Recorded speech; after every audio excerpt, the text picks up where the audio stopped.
I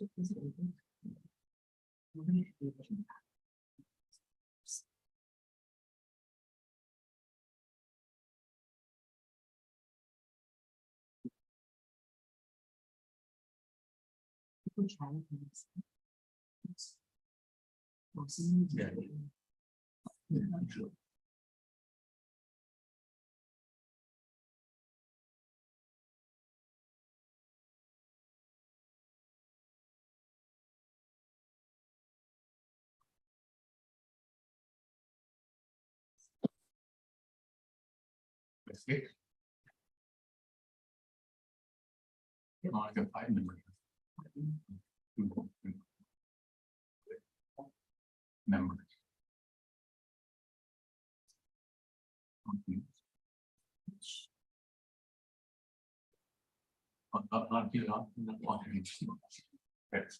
All right. Why don't we get the meeting started?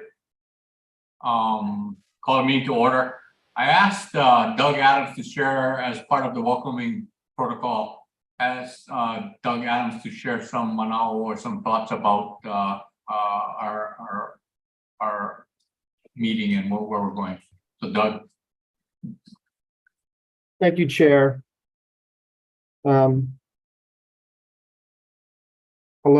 kakaihaka. I had this opportunity. I was mentioning this to John a couple of weeks ago.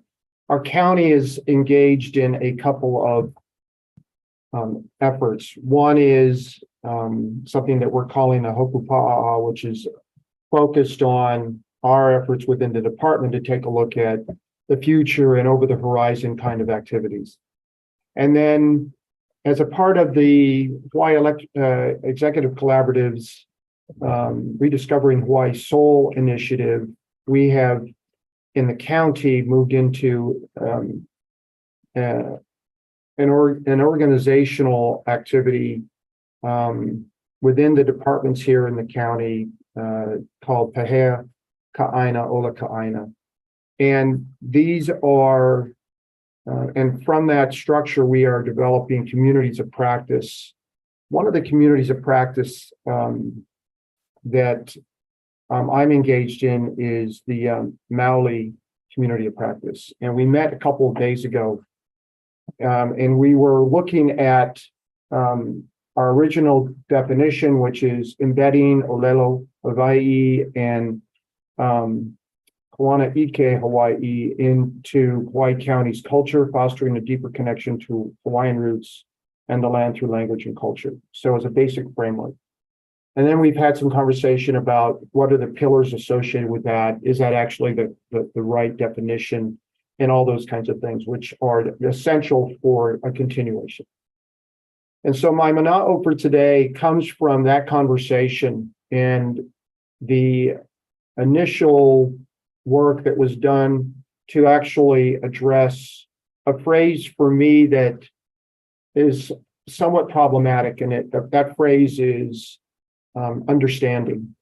So we talk about understanding where we are. We talk about understanding the culture. We talk about understanding the importance of the Mauna.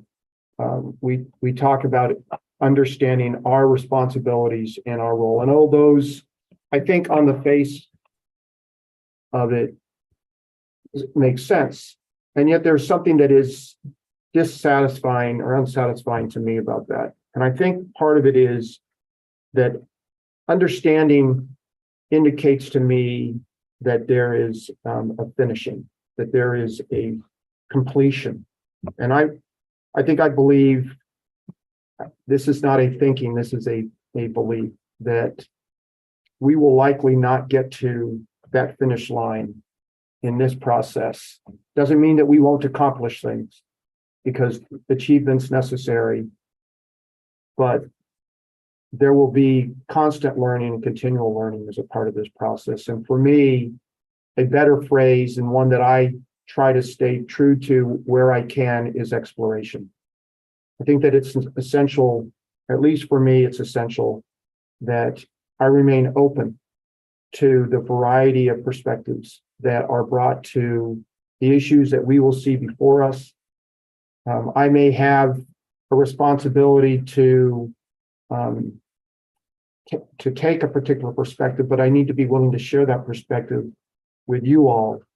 And advocacy is great until it leads to hardened positions. And so my mana'o is that I hope for us that we continue to engage in exploration of our own perspectives on the issues that we have in front of us, as well as each other's perspectives, so that we can be open to potentially new and innovative ways of thinking about the issues and potential. I hesitate to use the word solutions, so I won't use solutions, but I will use ways forward in the issues that we have in front of us. So, John, thank you again for the opportunity to share. And mahalo nui loa. Mahalo, Doug. Thank you for starting us off on the right foot, and I wholly agree with you about exploration. With that, let's proceed with the rest of the agenda. Introduce Jordan Ching and Craig Iha, who are our Deputy Attorney Generals for the time being. Brian has a conflict in his schedule, but hopes to join us soon. So I don't know, Jordan or Craig, you wanted to say anything? Oh, just good morning, everyone. Can everyone hear me? Thanks, great. Yeah, I'll be right here. Thanks, everyone. Thank you. My understanding is that we have not had any requests for any testimony on any of the matters set forth on the agenda. So with that, I'll look for a motion to approve the minutes of our June 8th, 2023 meeting. So moved. Get a second, please.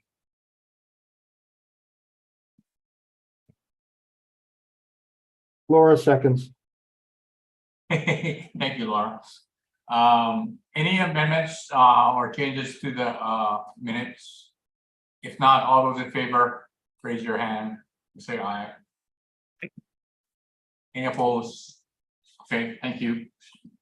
Nothing to report on the chair, from the chair. Similar with governance. What I'd like to move into is the item on administration. And at this point, the matter is the hiring of executive assistant.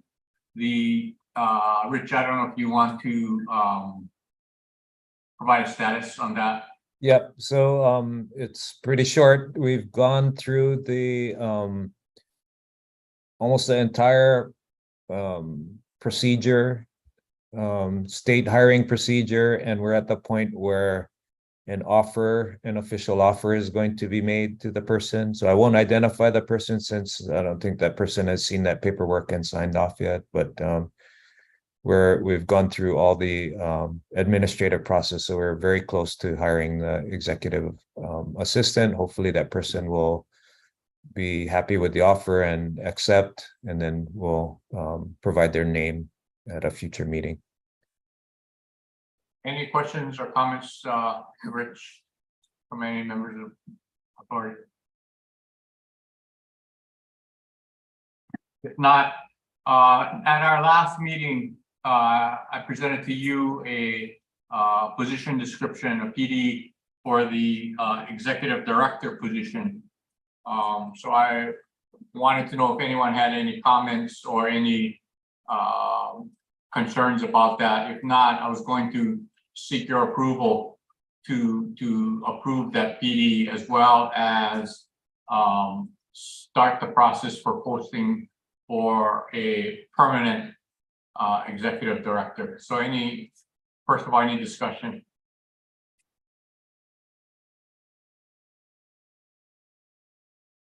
All right. Hearing none.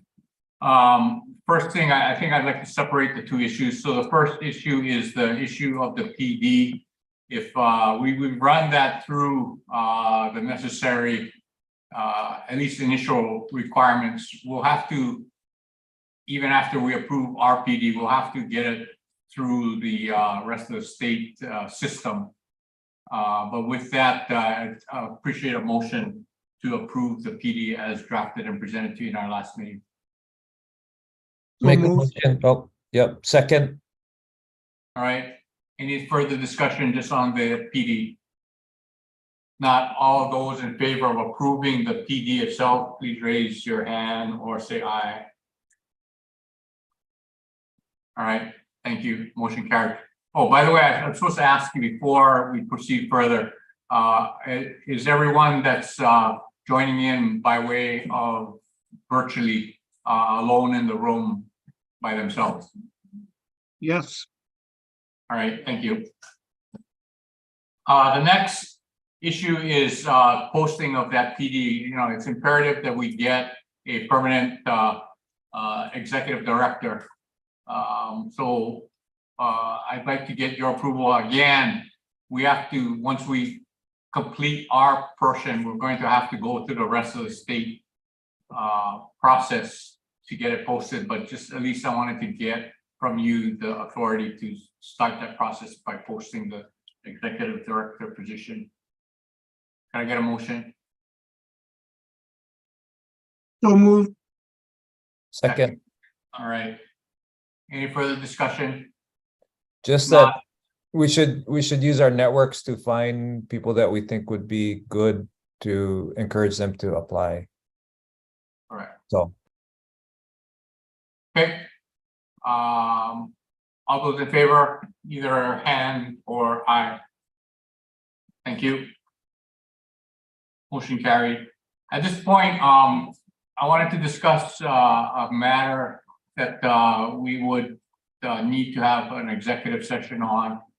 If I could get a motion for executive session, as the wording indicates, to consider the hire of an employee, the wording as drafted by our AG.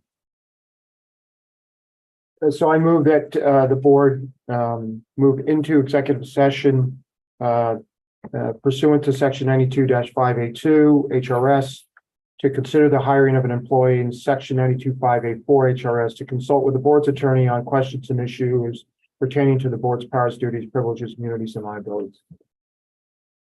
second. Okay, all in favor? Aye. Any opposed? Okay, thank you. So at this point, I'm going to ask everybody except people administratively helping us to excuse themselves from the meeting, and as well as our attorneys can remain.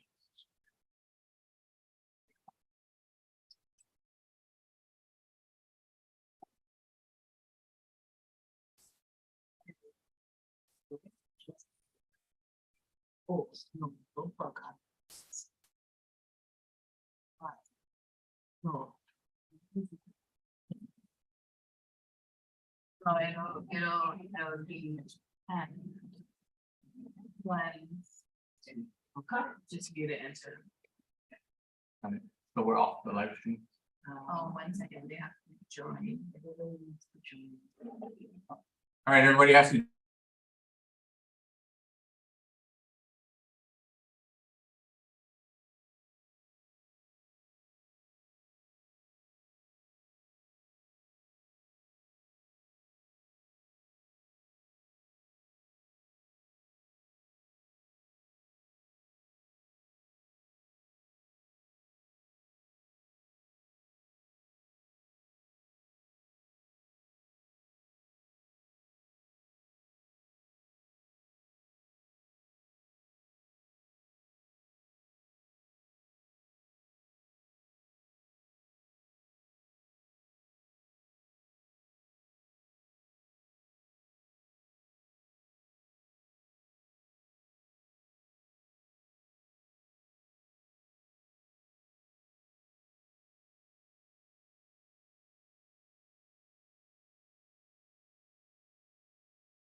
We have to, give Lanakila a minute.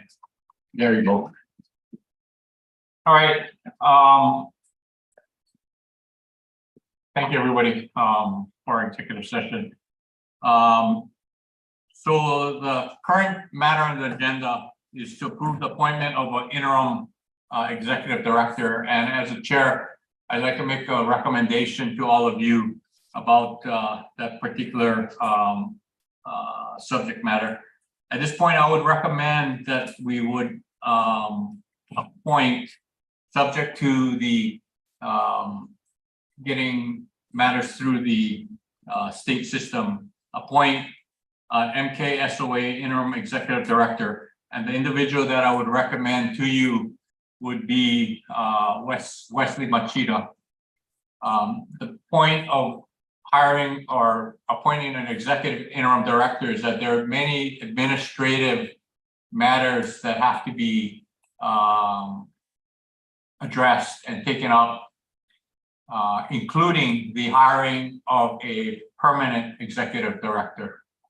And Wes, with his background, has been very instrumental in helping us guide us through some of the state system requirements to date, and would be very helpful in seeking to get us through the process of posting for an executive, permanent executive director. To clarify, just to make it clear that the screening of the permanent and executive director, as well as the hiring of the permanent executive director, that power would remain with members of the board and not with the interim executive director. The interim executive director would be helpful in helping facilitate the process to get us to the point where we are able to post the job, screen applicants, and make the final decision.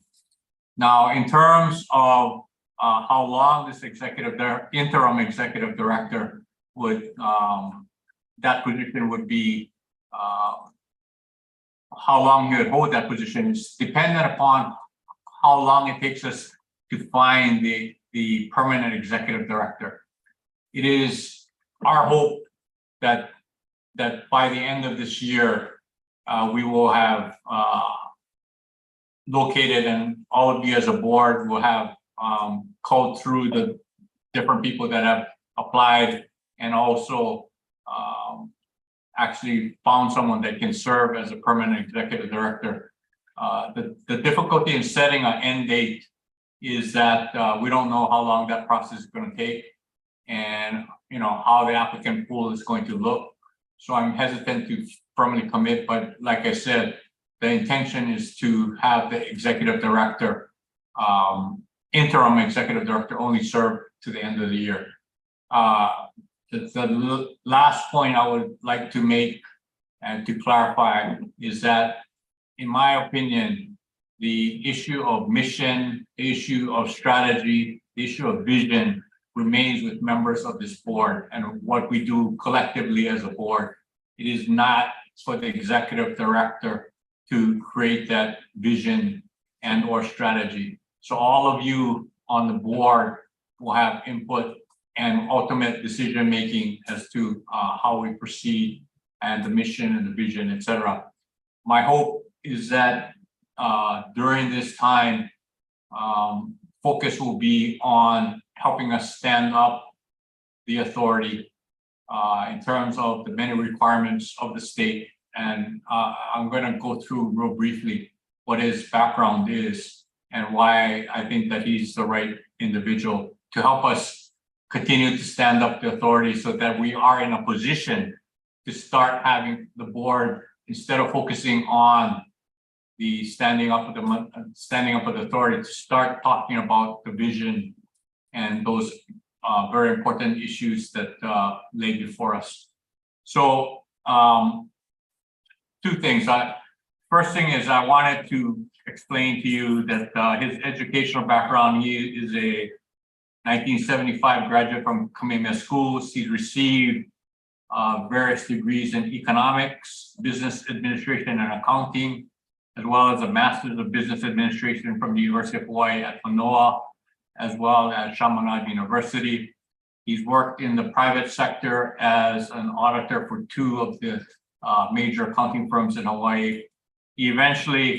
He's worked for the Office of the Auditor of the State of Hawaii as Assistant Auditor.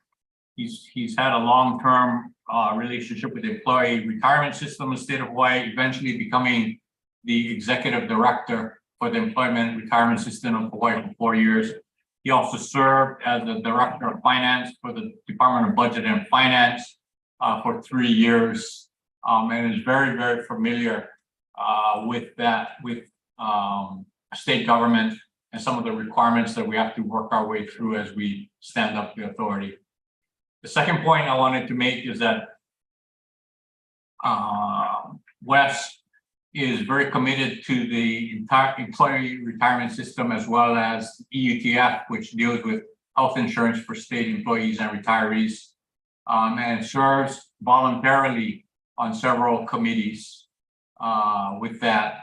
And he is very passionate about making sure that the state employees have a good retirement system as well as a good health plan, and hopes to stay on those committees.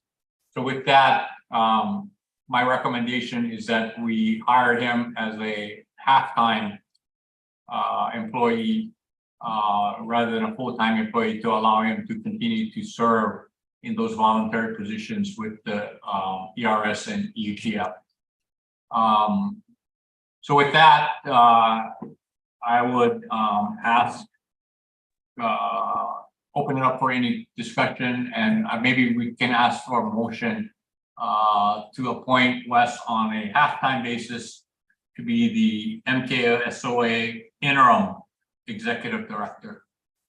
Thanks, John. For the purposes of discussion, I'd like to make the motion so that we can have the discussion in the context of the motion, if that's okay. Thank you. Yeah, so I would move that that the board appoint on a half-time basis as the Mauna Kea Stewardship and Oversight Authority interim executive director, Wesley Machida, contingent on the following: the position description for executive director having been completed through the state system, that the designation, or that the salary designation decision is made within the administration of the Department of Land and Natural Resources, and that the appointment be for a duration subject to the hiring of a permanent executive director, with the intention of the interim position lasting no longer than 2023. Okay. Second. Discussion.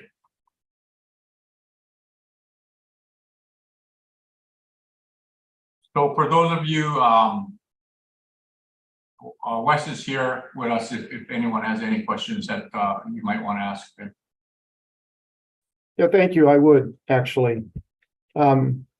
Wes, it's been terrific personally to be able to work with you on the things that we have so far and continue to. Perhaps you could maybe provide a brief conversation. We've heard John kind of speak for you, but it would be nice to hear you speak on your own behalf regarding your views of this authority and your ability to assist in this standing up of the authority. Doug's going to come up, right?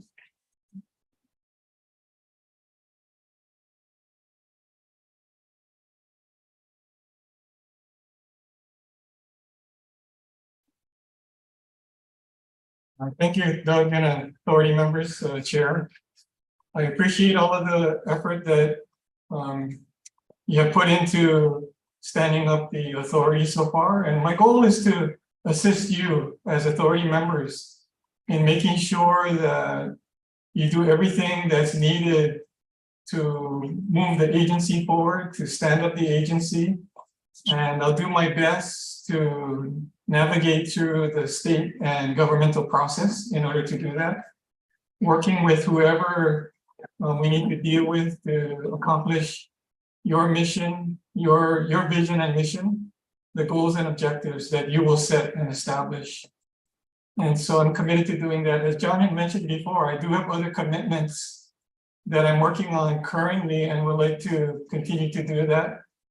And so there are meetings actually set on the board of the UTF currently. And so we do have committee meetings as well as regular board meetings. And so I'm thankful that you're allowing me to continue with that.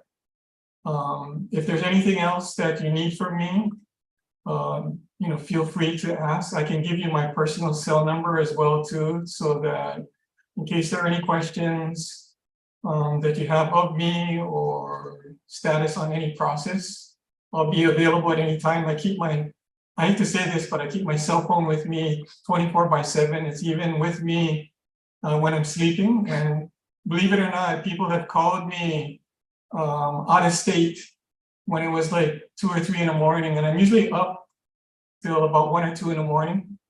And so if there is ever a need for you to reach me, you can.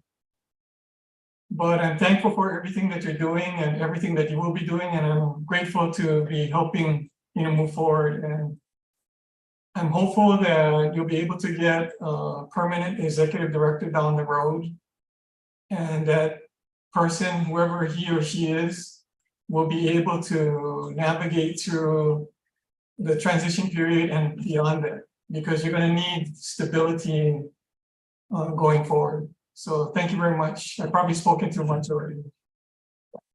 Thank you, Wes. Other questions of Wes or?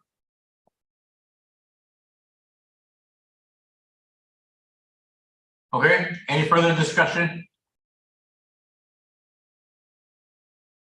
If not, I'm going to call for the vote. All those in favor of the motion to appoint Wesley Machida as the interim executive director of the MKSOA, please signify by either saying yes or raising your hand. Okay, thank you. Motion carried. Thank you. Chair, I don't know if you got Lana Kila's vote, since he is off video. Were you able to get that? I didn't see. Lana Kila, can you just unmute and just say yes or no? He may be driving, so Right. we have Sorry about that. Yes, follow my okay. Sorry. Okay, thank you. Okay, at this point, there's the next item of business deals with finance, and there's nothing to report at this time on finance. So I wanted to go to the operational update, and I've asked Greg and his team from the Center for Mauna Kea Stewardship. Part of what we're going to do, or part of our responsibility as of July 1st was to co-manage the Mauna, right? To be able to do that, I think one of our fundamental or foundations requires us to better understand how the university is organized, the Center for Mauna Kea Stewardship is organized, how their budget works, and some of the things that the projects that they have down the road. So I've asked Greg to kind of walk us through what they do, how they're organized, how their budget is, how they're funded, so that all of us have a better understanding and we can better co-manage with them, understanding of how they operate. So with that, I'll turn it over to Greg.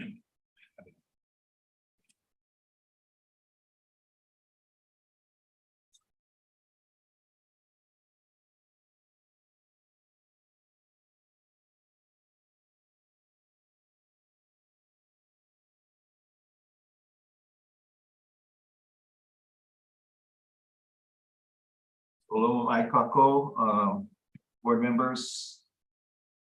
Thank you so much for this time. Thank you, John, for making the opportunity available. I've had, my team and I have had opportunity over the last several months to spend some time with John and individual board members, getting into some of the details of how the Center for Mauna Kea Stewardship is set up and how we operate in our management framework. And so this is an opportunity for us to kind of share some of that with all of you, the entire board. I will say from the get-go that understanding the operation is probably going to take many conversations. So this is intended to just provide a high-level overview of exactly sort of how the scale of work, the scope of work, and a little bit about how we're organized to get that work done. So could I have the next slide, please? Thank you.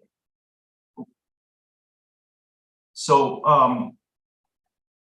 there are 4 key elements to the management framework that we operate under, and they all interact and relate to each other.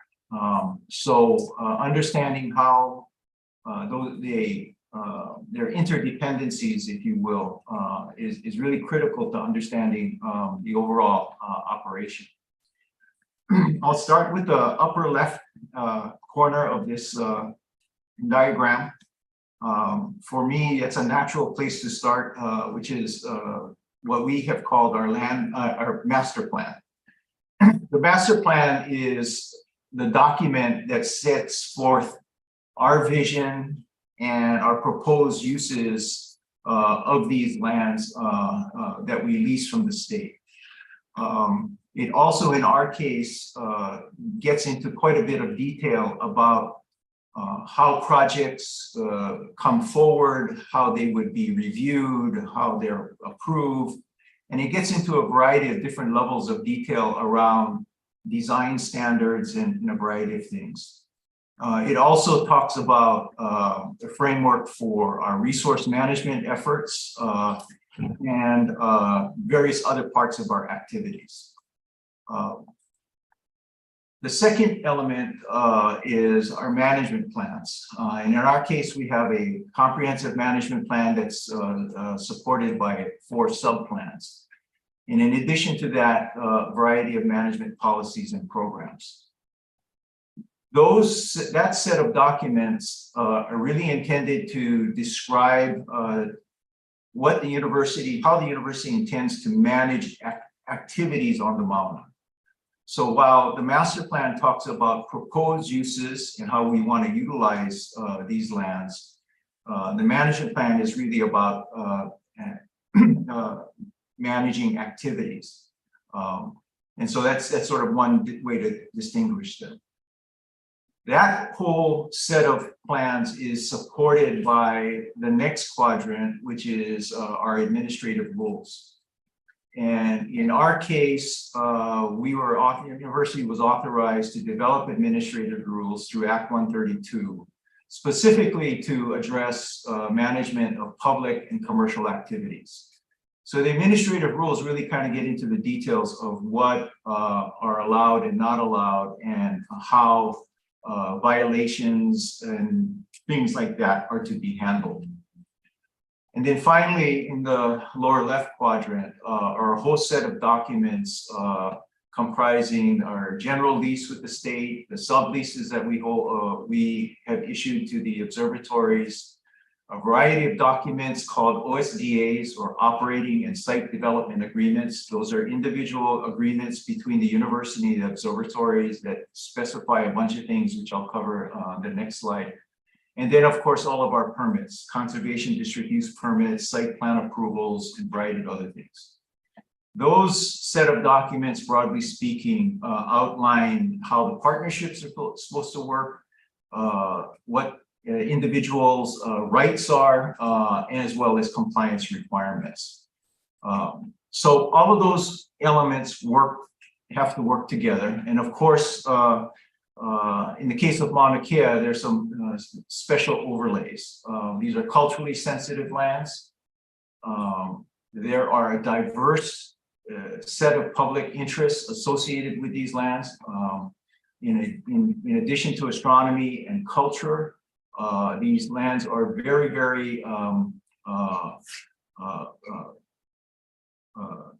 valued for their recreational and other uses. These are conservation district lands, so that comes with a whole set of their own requirements, which in our case right now is overseen and managed by DLNR. And then in addition to that, a key consideration for the authority is integration of this astronomy as a state policy. What I've indicated in red are what I have interpreted to be requirements, roughly speaking, or broadly speaking, that Act 255 sets forth for the authority. It doesn't talk about a master plan. It doesn't talk about CMPs and all of that sort of thing. But broadly speaking, it talks about a management plan that seems to have elements of both the master plan and the management plans. It talks about administrative rules, and it does talk about you folks having the authority to issue leases. So at some point in time, I would imagine this framework would take shape and be applicable to all of you. Next slide, please. Now, how does that all get operationalized at the university? And how does these activities get funded? This is I know it's a little complicated, but it's a simplistic, simplest way that we could depict how management actually gets executed on the ground. And for us, it starts with the fact that we hold a general lease from the state, which is issued by the land board. And it has certain requirements improving our use of these lands for astronomy and other things. We have a set of administrative rules that have been developed and approved by the governor. We have a master plan that sets forth our proposed land uses, recently updated in 2022. And of course, we have our comprehensive management plan as well. That all sort of sets the parameters around observatory subleases. And each of those observatories also they have a conservation district use permit associated with them, which is held by UH on behalf of the observatory.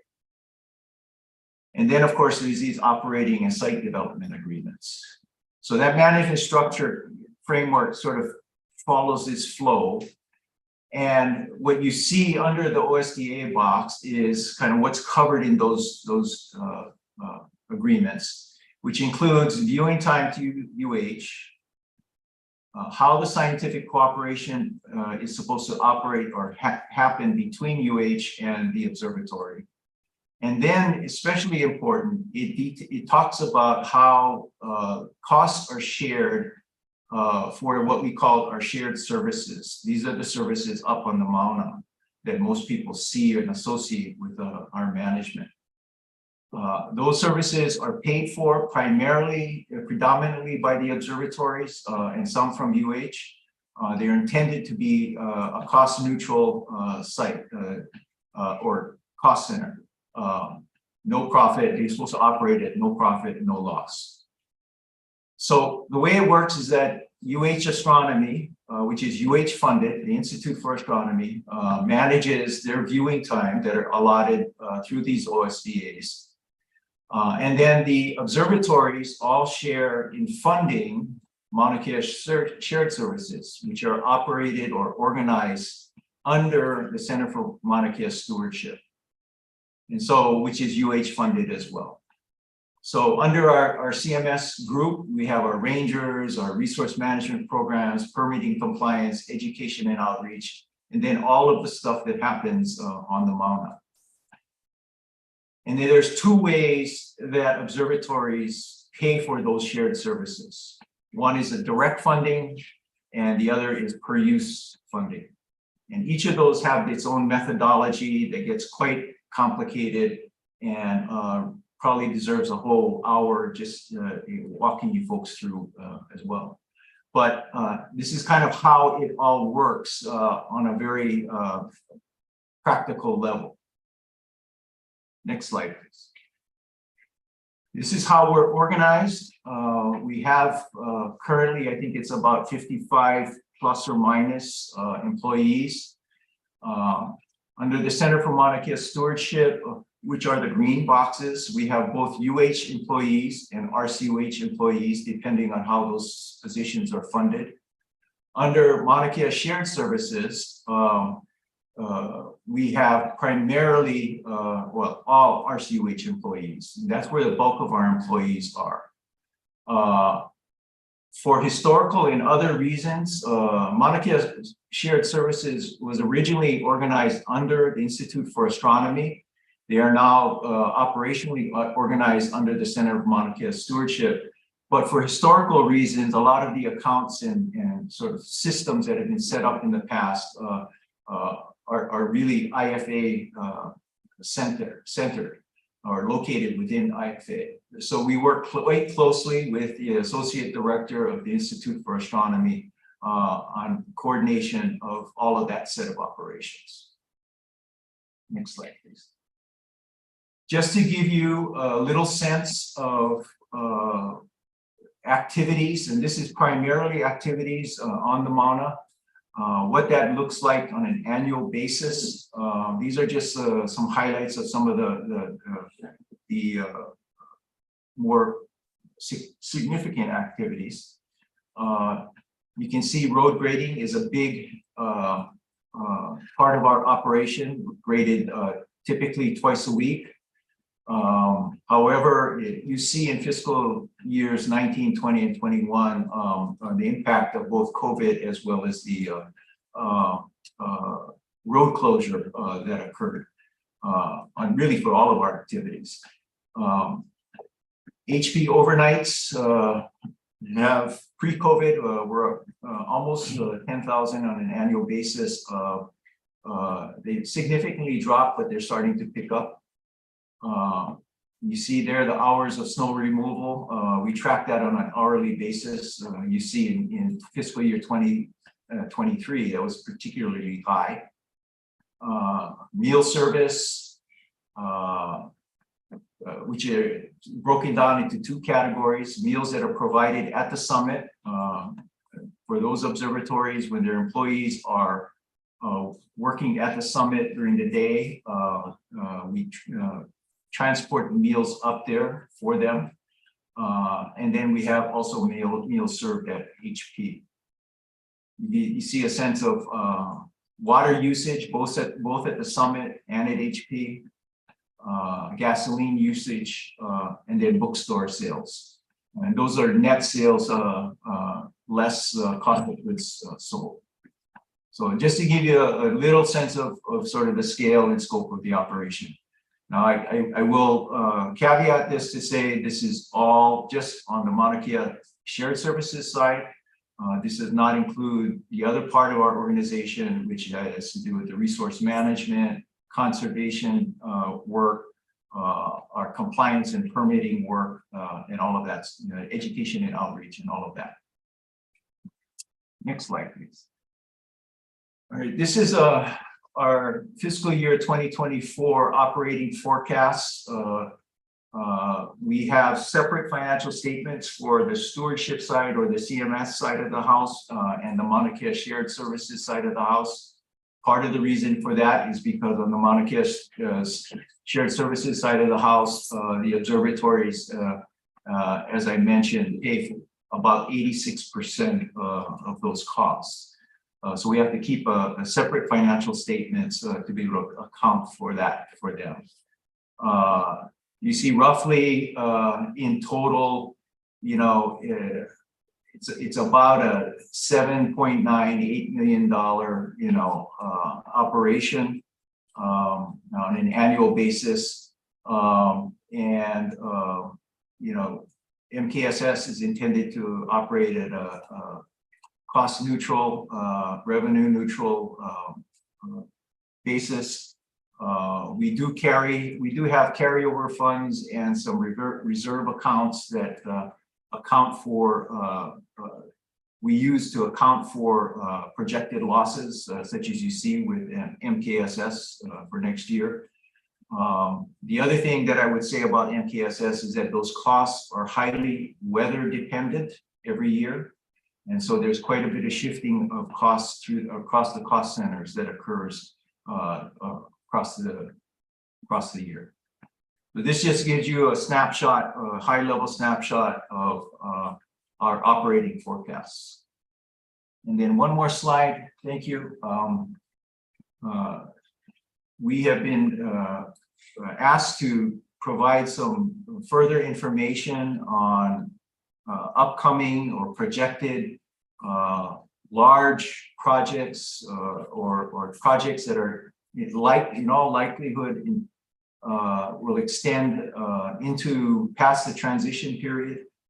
So we try to collect here for your information some of the larger ones. I spoke about some of these to you folks at your last meeting last month. We have the underground storage tank removal and dispensing station. That's a compliance issue for us. That's the fuel tanks at HP. We try to maintain our buildings on a rotating basis. We have them painted. We're probably going to need a diesel boiler and water heater replacement at HP in the next couple of years. We have vehicle replacements. We try to plan for that, but oftentimes that is not possible. We have some large equipment purchases projected, a new snowblower, a new grader. We have some work on the ice detectors upcoming. Our RFID counter, which helps us track vehicle access to the Mauna. And then more significantly, there's some resurfacing work of the upper 5 miles that probably needs to be planned for. And then back in 2017, 2018, we had an engineering study done. We have quite a bit of erosion on the switchback portion of the road up near the summit area. And so we had an engineering study done looking at what would need to be done, what would we need to do to improve that road and address some of the erosion issues that are occurring there. And that was a $25+ million estimate. And then, of course, I mentioned to you folks last time the repeaters that we are transferring from Hokukia to the Summit Lunchroom. Relatively small project. We think we've covered the big ones, or at least the ones that are pending or impending, but we will keep this list updated for you folks as well. So with that, I think that's the last slide I have. Open to questions.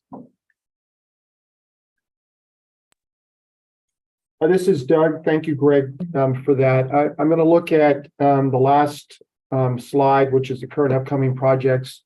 Obviously, we're not set. This is not agendized for any decision making by the authority. The question I have is on the underground storage tank. Given the plan for the July 2028, is there a deadline for decisions that you are looking at? Yes, we actually have the engineering study done now where we're finalizing, or we have cost estimates that we're waiting on for separately the removal of the existing tanks as well as installation of a new dispensing station. So we're waiting on that. We estimate the total cost to be $1 to $2 million. Once we get that, we will work with the observatories to figure out how that gets paid for. That's an additional expense the observatories would be asked to pay for or participate in. We would like to get that started,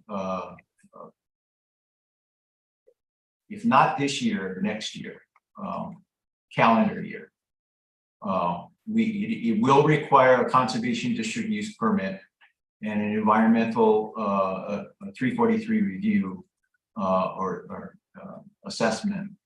And we need to get a head start on all of that.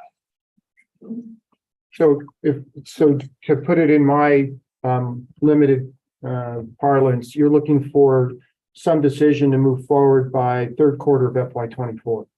Yeah, Okay. And then just because not sooner, actually. Not okay, sooner. second quarter 24.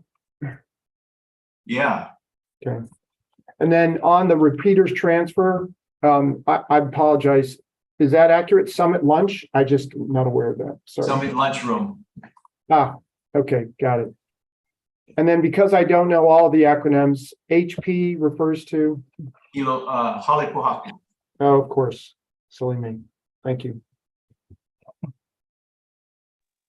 I just had a quick question I can't recall the size. The current tanks, storage tanks in the ground, how many gallons is that? And then the ones that are proposed to be replaced, I believe, I remember correctly, it's going to be a surface. And what's the gallon capacity of those ones? I don't want to mistake, so I'm going to ask Rodrigo. So the current. Rodrigo, come on. So I want to introduce Rodrigo Romo. Rodrigo is our general manager of the Mauna Kea Shared Services. Some of you have met or know Stuart Hunter. Stuart previously was the general manager. He's retired. He's assisting us with a number of special projects, but Rodrigo is our new general manager. Yeah, good. Aloha kako. We currently have 3 underground storage tanks, 1 for gasoline, 6,000 gallons, and 2 3,000-gallon tanks for diesel. So those will be removed. We have a total of 12,000 gallons underground storage capacity. And the intention is to replace them with one single double line split 10,000-gallon tank with 5,000-gallon compartments for gasoline and diesel. And I just so that those particular sizes, that's all kind of laid out in anticipation that operations are continuing at their current capacity.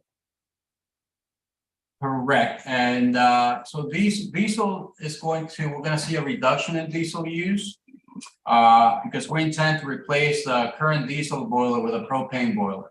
So the consumption of diesel will be reduced. However, the diesel deliveries are done in certain volumes for the tanker trucks. So we can't go with a much smaller diesel size tank. So, but yeah, that we are considering that. Okay, thank you.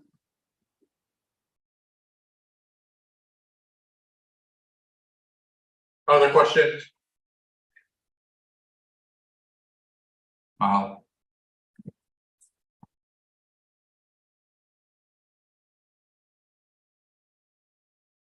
We go back to full screen on this.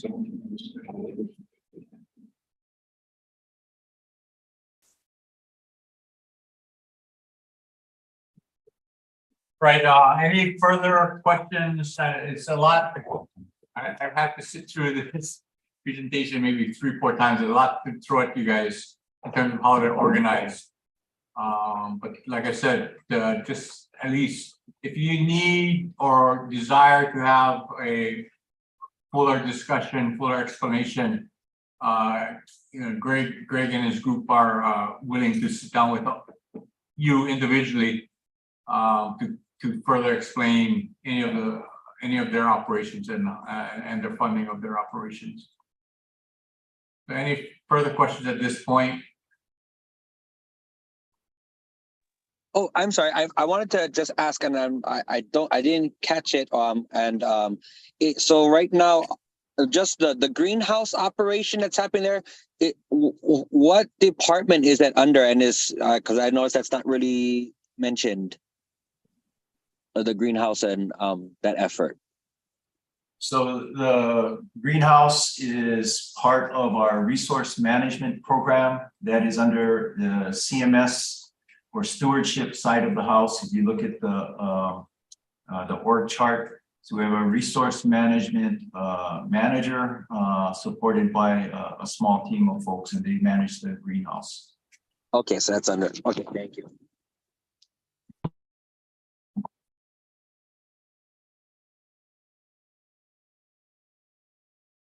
Okay, any other questions?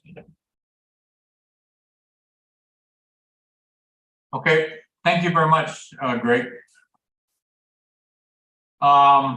With that, I wanted to move to the next item on agenda. There have been several legal questions that were raised in previous meetings. And Ryan is prepared, as set forth in our agenda, to discuss in executive session what his opinions are on those legal questions. The first being permitted interaction groups and reporting by the permitted interaction groups, and the second deals with the public land trust funding. Okay, if not, if you're ready, if I could get a motion to put us into executive session.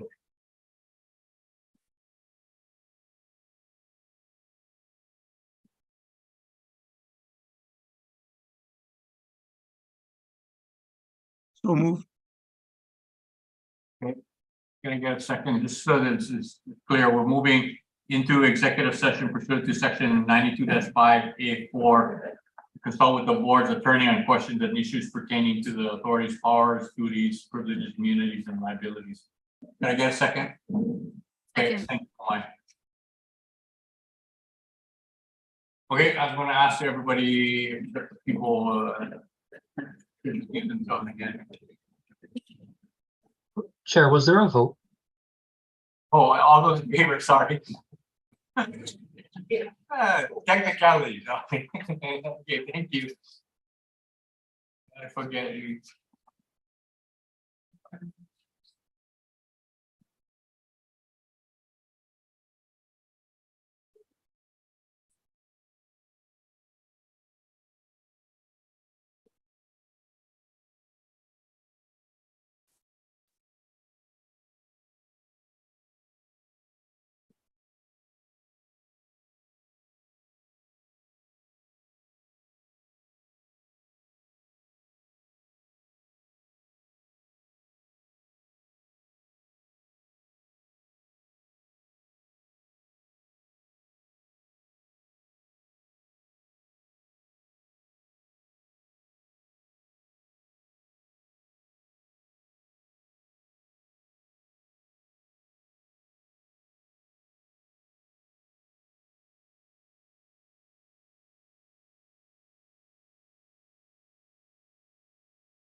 think we're just waiting for Rich.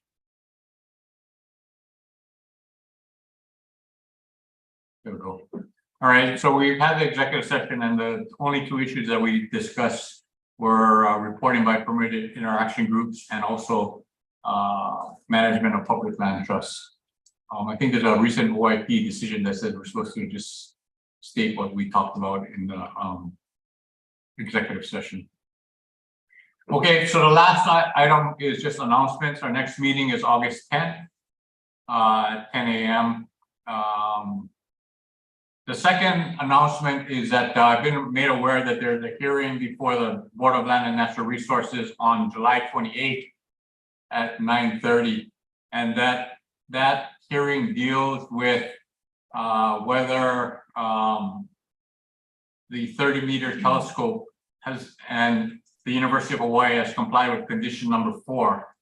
Condition number 4 deals with whether or not construction has actually started by a certain date, which was required under the CDUA initially granted. So, Laura.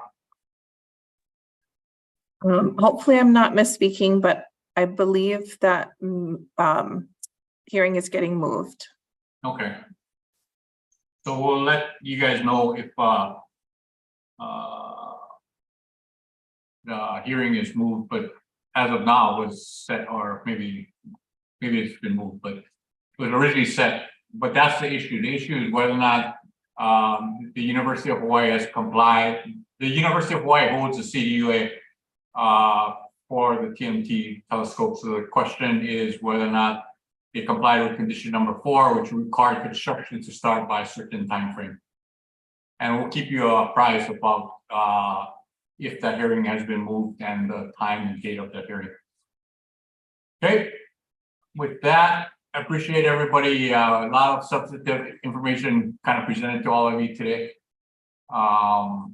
So with that, if I could have a motion to adjourn, unless someone has another announcement or anything else to say.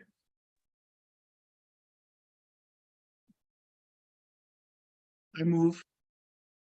Okay, could you guys second?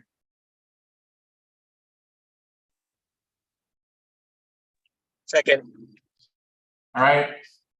All those in favor of adjourning. Okay, thank you. Thanks everybody for your time. Thanks again, Ryan. Thanks again, Ryan. Thank you. Congratulations, Wes. Thank you.